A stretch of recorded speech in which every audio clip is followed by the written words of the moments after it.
વસ્ત્રાપુરની બિલ્ડિંગમાં આગ લાગતા 100 લોકોનું રેસ્ક્યુ. અમદાવાદના વસ્ત્રાપુર વિસ્તારમાં આવેલી હોટલ પાસે આવેલા શિવાલિક હાઈ સ્ટ્રીટ બિલ્ડિંગના ચોથા માળે આગ લાગી હતી. રિયલ એસ્ટેટની ઓફિસમાં શોર્ટ સર્કિટના કારણે આગ લાગતા નાસભાગ મચી ગઈ. ધુમાડાના ગોટે ગોટા અને ફાયર એલાર્મ વાગતા ઓફિસ અને બિલ્ડિંગમાં કામ કરતા કર્મચારીઓ જીવ બચાવવા દોડ્યા. જોતજોતામાં આગે વિકરાળ સ્વરૂપ ધારણ કરી લીધું. ધુમાડાના ગોટે ગોટાથી આખો ચોથો માળ ઘેરાઈ ગયો, તેથી લોકો ડરી ગયા. આ અંગેની જાણ થતાં ફાયરની ટીમ પહોંચી ગઈ. 100થી વધુ લોકોનું રેસ્ક્યુ કરીને બિલ્ડિંગના ધાબે ખસેડ્યા. ધુમાડાને બહાર કાઢવા અને આગ પર કાબુ મેળવવા માટે ઓફિસના કાચ ફોડી નાખવામાં આવ્યા. ધુમાડાના કારણે ગુંગળામણ થવા લાગ્યું તો આગના કારણે ફર્નિચર સહિતનો તમામ સામાન બળી ગયો હતો. દોડધામ મચતા ઉપર ગયેલા લોકોને નીચે ઉતારી લેવામાં આવ્યા હતા. કર્મચારીઓ અને સુરતમાં ટ્રેડ યુનિયન હડતાલ પર ઉતર્યા. રાજકોટ સહિત સમગ્ર દેશમાં કેન્દ્ર સરકારની નીતિઓ સામે શ્રમિકો અને કર્મચારીઓમાં ભારે રોષ જોવા મળી રહ્યો છે. રાજકોટમાં LIC અને વિવિધ બેંકોના હજારો કર્મચારીઓ હડતાલ પર ઉતર્યા છે. આ હડતાલના કારણે બેન્કિંગ અને વીમા ક્ષેત્રની કંપનીઓને અને સાથે જ કામગીરી પર મોટી અસર પહોંચી છે.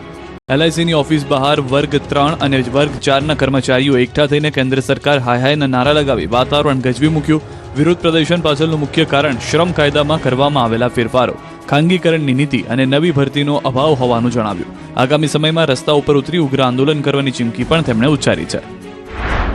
તો સુરતમાં સવારથી જ bank of India, staff union અને અન્ય સંગઠનોના પ્રતિનિધિઓ મોટી સંખ્યામાં કામદારો સુરત કલેક્ટર કચેરી ખાતે એકઠા થયા અને સૂત્રોચ્ચાર સાથે વિરોધ પ્રદર્શન કર્યું. આ હડતાલમાં માત્ર બેંક કર્મચારીઓ જ નહીં પરંતુ LIC, railway, post, income tax, ST, આંગણવાડી અને આશા વર્કરો પણ જોડાયા. સુરતના કાપડ અને હીરા ઉદ્યોગ સાથે સંકળાયેલા કેટલાક યુનિયનોએ પણ આ લડતને ટેકો જાહેર કર્યો. આ હડતાલમાં જોડાતા સુરતના બેન્કિંગ વ્યવહારોને ગંભીર અસર પહોંચી છે. પ્રાથમિક અંદાજ મુજબ આ હડતાલને કારણે સુરતમાં 15,000 કરોડથી વધુના બેન્કિંગ ટ્રાન્ઝેક્શનને અસર જોવા મળી રહી છે. 4 નવા શ્રમ કાયદા રદ કરવાની માંગ કરી છે. પડતર માંગણીઓને લઈને આંગણવાડી કાર્યકરોએ મહેસાણામાં કર્યો વિરોધ. રાજ્યભરમાં આંગણવાડી કાર્યકરો અને તેડાગર બહેનોએ પોતાની પડતર માંગણીઓને લઈને સરકાર સામે આંદોલનનું શસ્ત્ર ઉગામ્યું. જેના ભાગરૂપે આજે મહેસાણા જિલ્લાની મોટી સંખ્યામાં આંગણવાડી બહેનોએ એકઠા થઈને વિરોધ પ્રદર્શન કર્યું.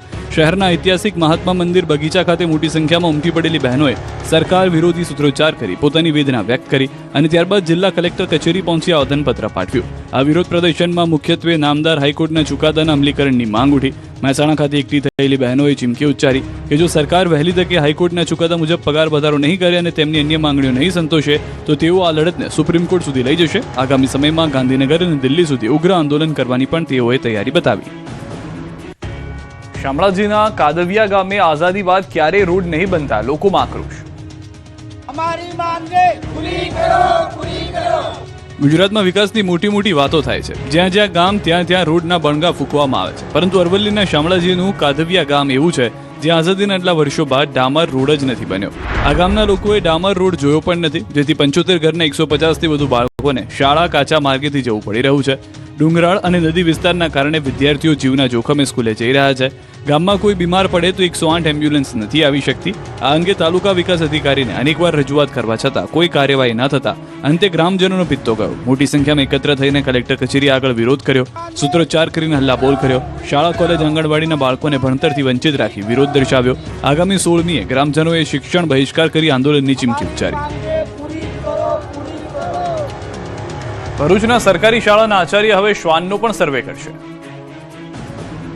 તીડ ભગાવવા, વસ્તી ગણતરી, SIRની કામગીરી, BLOની કામગીરી તો અત્યાર સુધી શિક્ષકો કરી ચૂક્યા, પરંતુ પહેલી વાર હવે શિક્ષકો શ્વાન કેટલા છે તેનો સર્વે પણ કરશે. વાત હાસ્યાસ્પદ લાગે તેવી જરૂર છે. તમે એવું પણ કહી ઉઠશો કે હવે શિક્ષકોને ભણાવવા સિવાય આ બધું જ બચ્યું છે. જી હા, વાત માનવા લાયક તો નથી, પણ માનવા સિવાય છૂટકો જ નથી. 100% વાત સાચી છે. ભરૂચ પંથકના સરકારી શિક્ષકોને હવે શ્વાનનો સર્વે કરવા આદેશ આપવામાં આવ્યો છે. ભરૂચમાં શ્વાનનો દિવસે ને દિવસે ત્રાસ વધી રહ્યો છે, ત્યારે હવે શ્વાનના આતંકને નાથવા માટે શાળાના આચાર્યને શ્વાનનો સર્વે કરવા આદેશ આપ્યો છે. DEOએ શાળાના આચાર્યને પત્ર લખ્યો છે. કેમ્પસ અને આસપાસના વિસ્તારમાં શ્વાનનો સર્વે કરો. સર્વે કરી શું પગલાં લીધા તેની માહિતી માંગી. પત્રમાં 4 કોલમ દ્વારા માંગી માહિતી છે. 3 દિવસમાં સર્વે કરીને રજૂ કરવા આદેશ. શાળા કેમ્પસમાં રખડતા શ્વાન કેટલા તેનો જવાબ પણ માંગ્યો. બદલાતા વાતાવરણ અને ઠંડી ગાયબ થતા જામનગરમાં જીરુનો પાક તબાહ થયો. જામનગર જિલ્લાના જોડિયા પંથકમાં ખેડૂતો માટે ચિંતાજનક સ્થિતિ સર્જાય છે. બદલાતા હવામાન અને ઠંડીના અભાવે શિયાળુ પાક, ખાસ કરીને જીરુના પાકમાં ભારે નુકસાનીની ભીતિ ઊભી થઈ છે. બપોરના વધતા તાપમાન અને ભેજને જીરુમાં કાળીઓ અને સુકારું નામનો રોગ ફાટી નીકળ્યો છે, જેના કારણે લાખો રૂપિયાનો ખર્ચ કરનાર ખેડૂતો આર્થિક સંકટના આરે આવી ગયા છે. મોંઘા ભાવના બિયારણ, ખાતર અને મજૂરી ખર્ચ કરીને તૈયાર કરેલો પાક હવે તેમની નજર સામે જ સુકાઈ રહ્યો છે. વીઘા દીઠ 12,000થી વધુ ખર્ચ છતાં પાક સુકાઈ રહ્યો છે. હજુ પણ વાતાવરણમાં સુધારો નહીં થાય તો શિયાળુ સિઝન સંપૂર્ણપણે નિષ્ફળ જશે. ઓનલાઈન પેમેન્ટના જમાનામાં બોટાદના વેપારીઓએ માત્ર કેશ જ સ્વીકારવાના લગાવ્યા બોર્ડ. ઓનલાઈન જમાનામાં હવે કેશ અને ડેબિટ કાર્ડથી પેમેન્ટ કરવાનું ચલણ ઘટ્યું છે. લોકો હવે મોબાઈલથી જ યુપીઆઈ પેમેન્ટ કરી રહ્યા છે. ત્યારે ડિજિટલ ઇન્ડિયાના જમાનામાં બોટાદમાં ઉલટી ગંગા વહી રહી છે. બોટાદના વેપારીઓએ ઓનલાઈન પેમેન્ટ નહીં સ્વીકારવા માટેના બોર્ડ લગાવ્યા છે. બોટાદના વેપારીઓએ પોતાની દુકાન પર ઓનલાઈન નાણાં સ્વીકારવામાં નહીં આવે તે પ્રમાણેના બોર્ડ લગાવ્યા. વેપારીઓની ફરિયાદ છે કે દુકાન પર આવનાર ગ્રાહક દ્વારા જે ઓનલાઈન પેમેન્ટ કરવામાં આવે છે જે પેમેન્ટ ફ્રોડ કે ઓનલાઈન ગેમિંગનું હોય છે, જેથી તેમના બેંક એકાઉન્ટ ફ્રીઝ થઈ ગયા છે.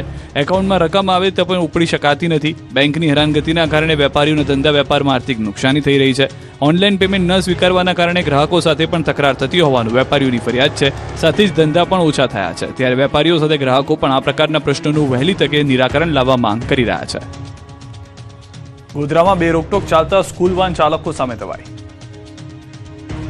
ગોધરાના લોકો તમારા બાળકોને સ્કૂલ વાનમાં સ્કૂલે મોકલતા હોય તો ચેતી જજો. ગોધરામાં નિયમોને નેવે મૂકીને બે રોકટોક ચલાવતા સ્કૂલ વાન ચાલકો સામે પોલીસ અને આરટીઓએ તવાઈ બોલાવી.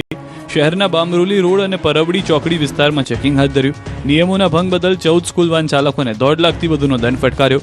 સ્કૂલ વાન ચાલકો પાસે વાહનનું ફિટનેસ સર્ટી, પીયુસી, સ્કૂલ પરમિટ ન હોવી તેમજ વીમો સમાપ્ત થઈ જવા જેવા નિયમોના ભંગ બદલ દંડ કરાયો. નિયમોના ભંગ બદલ સ્કૂલ વાન ચાલકોને 1.5 લાખથી વધુનો દંડ કરાયો. આરટીઓએ સરપ્રાઇઝ ચેકિંગ કરતા સ્કૂલ વાન ચાલકોમાં ફફડાટ ફેલાયો છે. અરવલ્લીથી ગાંજાનું વાવેતર પકડાયું. ખેતરમાં આ કોઈ અન્ય પાકનું વાવેતર નથી, આ તો નશાનું વાવેતર કરાયું છે. અરવલ્લી જિલ્લામાં ફરી મોટા પ્રમાણમાં ગાંજાનું વાવેતર ઝડપાયું. મેઘરજના લાલપુર ગામે એસઓજી ટીમે મોટી કાર્યવાહી હાથ ધરી.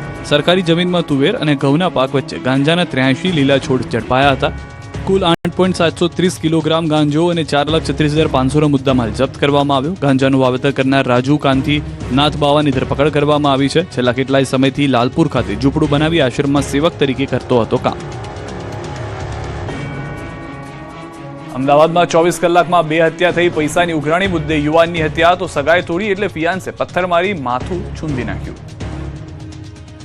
અમદાવાદમાં 24 કલાકમાં 2થી વધુ હત્યા થતા રોડ રક્તરંજિત થયા. અમદાવાદમાં મોડી રાત્રે મણિનગરમાં કાંકરિયા ગેટ નંબર 7 પાસે એક યુવકે તેની ફિયાન્સીની મોઢા પર પથ્થરો મારી હત્યા કરી નાખી. ગોમતીપુરમાં રહેતી 17 વર્ષની સગીરાની મોહમ્મદ આવેશ પઠાણ નામના યુવક સાથે સગાઈ થઈ. 11 ફેબ્રુઆરી રાતના સમયે સગીરા અને આવેશ રાતના 10:30 વાગ્યાની આસપાસ કાંકરિયા ગેટ નંબર 7 પાસે મળ્યા. આવેશને કેટલાક સમયથી સગીરા પર શંકા હતી, જેથી આ બાબતે બંને વચ્ચે બોલાચાલી થઈ.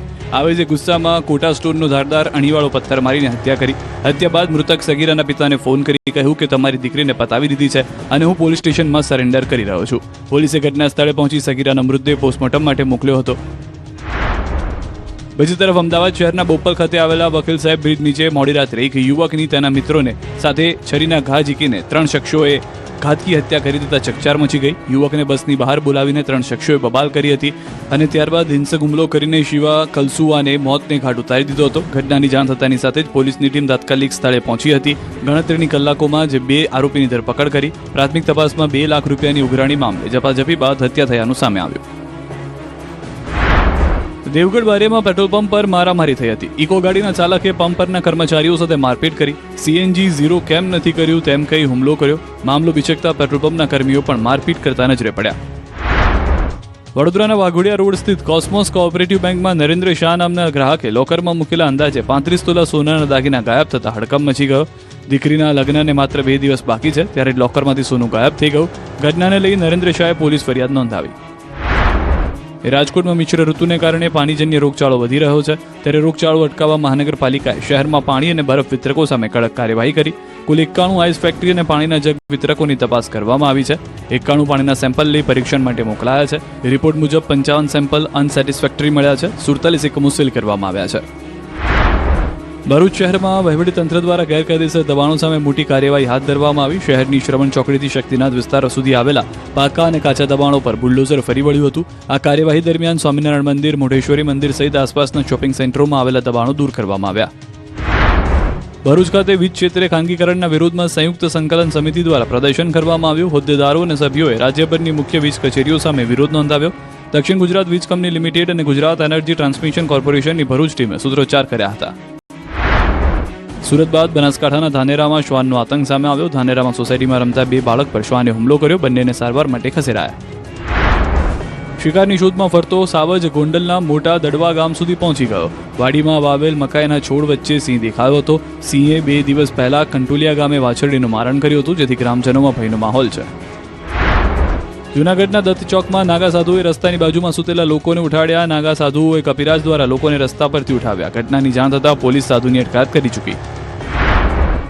દ્વારકાના ભાણવડના ભેણકવાડ ગામ નજીક સ્કોર્પિયો ચાલકે સ્ટીયરિંગથી કાબુ ગુમાવતા રોડની નીચે ઉતરી ગઈ ગાડી અને પલટી મારી ગઈ. અકસ્માતમાં એક વ્યક્તિને જીવ ગુમાવવાનો વારો આવ્યો, જ્યારે 4 લોકો ગંભીર રીતે ઇજાગ્રસ્ત થયા. ગુજરાત વિધાનસભાના ઉપાધ્યક્ષની ચૂંટણી યોજાશે. 16 ફેબ્રુઆરીના રોજ ગૃહમાં ચૂંટણી યોજાશે. 13 ફેબ્રુઆરી બપોરે 12 વાગ્યા સુધી દરખાસ્ત રજૂ થશે. એક સભ્ય માત્ર એક જ દરખાસ્ત કરી શકશે. કોઈ સભ્ય પોતાના નામની દરખાસ્ત નહીં કરી શકે. એસઆઈઆર મુદ્દે કોંગ્રેસે હાઈકોર્ટના દ્વાર ખખડાવ્યા. સુરત કોંગ્રેસ પ્રમુખે હાઈકોર્ટમાં અરજી કરી છે. 2 ફોર્મ 7ના નિયમનો ઉલ્લંઘનનો આરોપ છે. મતદાર યાદીમાં મોટા પાયે ગેરરીતિ થયાનો આરોપ છે. કડીમાં ગૌવંશના કતલથી ચકચાર. રાત્રે 15 થી 20 ગાયના માથાને ધડથી અલગ કર્યા. બનાવની જાણ થતાં ધારાસભ્ય ઘટના સ્થળે પહોંચ્યા. મહેસાણા જિલ્લાના કડી તાલુકામાં ગૌવંશની કતલની ઘટના સામે ગૌપ્રેમીઓમાં રોષ ફાટી નીકળ્યો છે. અલદેશન રોડ પર મોડી રાત્રે ગૌરક્ષકોએ પાડેલા દરોડા દરમિયાન 2 ગાયના કતલ કરેલા મૃતદેહ મળી આવતા સમગ્ર પંથકમાં ભારે રોષ અને ચકચાર ફેલાઈ ગઈ છે. રાત્રે લગભગ 15-20 ગાય કાપેલી હાલતમાં મળી હતી. આ ગાયોના પગ કપાયેલા હતા. એક ગાયનું માથું પણ કપાયેલી હાલતમાં મળ્યું હતું. લગભગ 1 અઠવાડિયા જ્યાં વિસ્તારમાં આવું ખોટું કૃત્ય થતું હોવાનો આક્ષેપ છે. ગૌરક્ષકોને આવતા જોઈ કતલ કરી રહેલા શખ્સ અંધારાનો લાભ લઈને ત્યાંથી નાસી છૂટ્યા હતા. ગૌરક્ષકોએ સ્થળ પર તપાસ કરતા કતલ કરેલી હાલતમાં 2 ગાય મળી આવી હતી. તપાસ દરમિયાન ત્યાંથી કતલ કરવા માટે વપરાયેલી તીક્ષ્ણ છરા અને લોહીથી ખરડાયેલી એક બિનવારસી રિક્ષા મળી આવી હતી, જેનો ઉપયોગ ગૌમાંસની હેરફેર માટે થતો હોવાની આશંકા છે.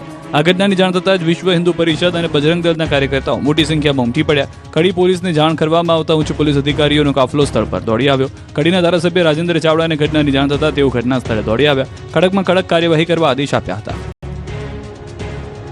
રસ્તો પૂછવાના બહાને લોકોને છેતરતી મદારી ગેંગ ઝડપાઈ. વલસાડ જિલ્લા એલસીબી પોલીસની ગિરફ્તમાં ઉભેલો આ વ્યક્તિ આપને માસૂમ અને નિર્દોષ લાગશે, પરંતુ આ પેન્ટ શર્ટના કાપડ પાછળ એક શાતિર દિમાગ અને શાતિર ઈરાદાઓ છુપાયેલા છે, જે લોકોને અજીબ રીતે છેતરપિંડી આચરતો. આ વ્યક્તિનું નામ નરસિંહનાથ ઉર્ફે નરેશનાથ ઉર્ફે અચિયો છે, જે વલસાડના પીઠા ગામમાં નજીક ધોળે દિવસે એક દંપતીને રોકી અને રસ્તો પૂછવાને બહાને ભગવા વેશે એક કાર ચાલકે રોક્યા હતા અને ત્યારબાદ ચતુરાઈથી તેમના સોના ચાંદીના દાગીના અને રોકડ રકમ લઈ અને ફરાર થઈ ગયા. ત્યારે રસ્તા વચ્ચે જ આ દંપતી સાથે થયેલી છેતરપિંડીની ઘટના પોલીસ સ્ટેશન સુધી પહોંચતા વલસાડ જિલ્લા પોલીસ દોડતી થઈ ગઈ અને ગણતરીના સમયમાં જ પોલીસે ગુનામાં નરેશનાથ ઉર્ફે અચિયાની ધરપકડ કરી. હકીકતમાં નરેશનાથ મદારી ગેંગનો માસ્ટરમાઇન્ડ હતો. આ ગેંગ ભગવો વેશ ધારણ કરી સાધુ વિશે સિનિયર સિટીઝનોને ટાર્ગેટ બનાવતી, એકાંત વિસ્તારમાં રસ્તો પૂછવાના બહાને કે અન્ય કોઈ બહાને તેમને વાતોમાં ભોળવી હિપ્નોટાઇઝ કરે છે અને ત્યારબાદ તેમની પાસે રહેલા સોના ચાંદીના દાગીના અને રોકડ રકમ લઈ છેતરપિંડી આચરી ફરાર થઈ જતા. આરોપીની ધરપકડ બાદ પીઠા ગામમાં થયેલી ઘટનાનો ભેદ ઉકેલાઈ ગયો. આ ગેંગે અડધા ગુજરાતમાં છેતરપિંડી આચરી હતી. જૂનાગઢના શિવરાત્રીના મેળામાં બીજા દિવસે લાખો ભક્તો ઉમટ્યા. રવેડી અને મૃગીકુંડમાં શાહી સ્નાન માટે સાધુઓએ ધૂણી ધખાવી. ગિરનારની ગોદમાં બિરાજમાન ભવનાથ મહાદેવના સાનિધ્યમાં મેળાના બીજા દિવસે પણ મોટા પ્રમાણમાં શ્રદ્ધાળુ ઉમટ્યા છે. સમગ્ર દેશ વિદેશમાંથી આવેલા સાધુ સંતો અને શ્રદ્ધાળુઓના કારણે ભવનાથ તળેટી અત્યારે શિવમય બની ગઈ છે. ગિરનારના પથ્થરે પથ્થરમાં જાણે મહાદેવનો વાસ હોય તેવો અનુભવ ભાવિકો કરી રહ્યા છે. મેળાના બીજા દિવસે ભવનાથ તળેટીમાં ભાવિકોનું ઘોડાપુર ઉમટી રહ્યું છે. સાથે નાગા સાધુઓએ ધૂણી દખાવી અલખ નિરંજન અને મહાદેવ હરના નારા સાથે મેળાને વિધિવત વેગ આપ્યો છે. એક દિવસમાં 1 લાખથી વધુ શ્રદ્ધાળુઓએ મેળો માણ્યો. હજુ પણ શ્રદ્ધાળુઓનો પ્રવાહ વિરત છે. ભજન, ભોજન અને ભક્તિનો ત્રિવેણી સંગમ રચાયો છે. ભવનાથ તળેટી ધીમે ધીમે ભક્તોથી ભરચક ભરાવા લાગી છે. ખાસ કરીને દેશભરમાંથી આવેલા સાધુ સંતોએ આકર્ષણ જમાવ્યું છે. દશનામ ગોદડ અખાડાના ઘૂઘરાવાળા બાવા ખાસ આકર્ષણનું કેન્દ્ર બન્યા છે. કમરે બંધાયેલ ભૈરવ જોડી એટલે કે મતિંગા અને સતત રણકતા ઘૂઘરા તેમની ઓળખ છે. તેઓ સામાન્ય ભિક્ષા સ્વીકારતા નથી, માત્ર સંન્યાસીઓ પાસેથી જ કરવેરો લે છે. આ ઘૂઘરાવાળા બાવાનો એક સૌથી કઠોર નિયમ એ છે કે તેઓ ક્યારેય પાછું વળીને જોતા નથી. જો તેમને કોઈ કારણસર પાછું જવું હોય તો તેઓ ગોળ ફરવાને બદલે પાછા પગલે એટલે કે ઊંધા પગલે ચાલે છે. વીરપુરમાં જલારામ બાપાની 145મી પુણ્યતિથિની ઉજવણી. વેપારીઓએ રોજગાર ધંધા બંધ રાખીને શ્રદ્ધાંજલિ પાઠવી. સૌરાષ્ટ્રના સુપ્રસિદ્ધ જગવિખ્યાત યાત્રાધામ વીરપુરના સંત શિરોમણી જલારામ બાપાની 145મી પુણ્યતિથિની ઉજવણી કરવામાં આવી. આ વર્ષે પણ જલારામ બાપાની પુણ્યતિથિના દિવસે સમગ્ર વીરપુર ગામના તમામ નાના મોટા વેપારીઓ અને વીરપુર વેપારી એસોસિએશન પણ સંપૂર્ણપણે પોતાના રોજગાર ધંધા બંધ પાડીને પૂજ્ય જલારામ બાપાને શ્રદ્ધા અંજલિ અર્પણ કરી. સાથે વીરપુર આવતા ભાવિકો યાત્રાળુઓ માટે જલારામ બાપાની જગ્યામાં અન્ય ક્ષેત્ર તેમજ જલારામ બાપાના દર્શન રાબેતા મુજબ થાય તે માટે ખાસ દિવસે ભક્તોને દર્શન કરવા સારો જોવા મળી રહ્યો છે. સાથે ભાવિકોએ દર્શન કરીને ધન્યતા અનુભવી હતી. જલારામ બાપાના પરિવારજનો દ્વારા પણ સવારે બાપાની સમાધિ ખાતે શ્રદ્ધાંજલિ અર્પણ કરાઈ હતી.